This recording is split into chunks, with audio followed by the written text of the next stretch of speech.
Nubayin echkilari quloqlari bilan tanilgan. Zot uchun boqiladi. Uloqchalari tug'ilgandan keyin mahalliy echkilarga qaraganda judayam tez o'sadi. Assalomu alaykum yaxshilar. Kelinjonlar, sizlar uchun yaxshigina maslahat. Nubayin echkilarining suti hidsiz. Ko'pincha echkilarni suti uchun olib boqadilar. Ayniqsa yosh farzandlari borlar va qari ota-onasi borlar. Bu sut judayam foydali. Allergiya chaqirmaydi. Bolajonlar esa judayam foydasi katta. Suti mahalliy echkilarga qaraganda ancha yog'li va 4 litrgacha sut beradi. Nubayin echkilari juda tez semiradi va yaxshigina ko'payadi. Bo'ylari mahalliy echkilarga qaraganda ancha baland bo'ladi.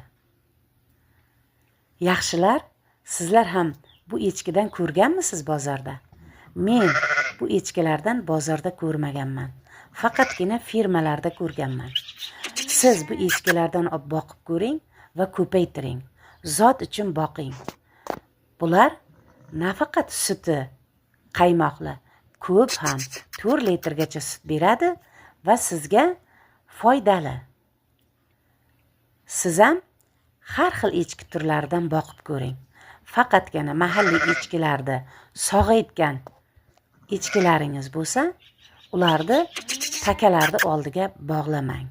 Bekorga sassiq taka deb aytmaganda, takalarni yonida bo'lsa, sutiga hid o'rnab qoladi. Echkilarni takalari juda hidli bo'ladi. Siz echkidan boqib ko'ring va ko'paytiring. Nubayin echkilari issiqqa ham judayam chidamli. Ayniqsa issiq joylarda Nubayin echkilarini boqadi va ham nasl olinadi, ham sut yo'nalishida. Siz ham echki boqib ko'rganmisiz? Fikringizni kommentariyada yozib keting. Videolarimni Instagram, Facebook to'liq holatida YouTube kanalida kuzatib boring.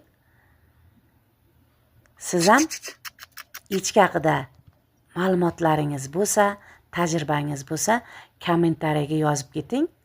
O'rganamiz, o'rgatamiz. Echki boqing va fikrlaringizni kommentariyaga yozib keting. Tinglaganingiz uchun katta rahmat.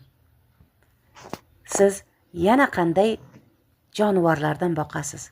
Mol boqasizmi? Qo'y boqasizmi?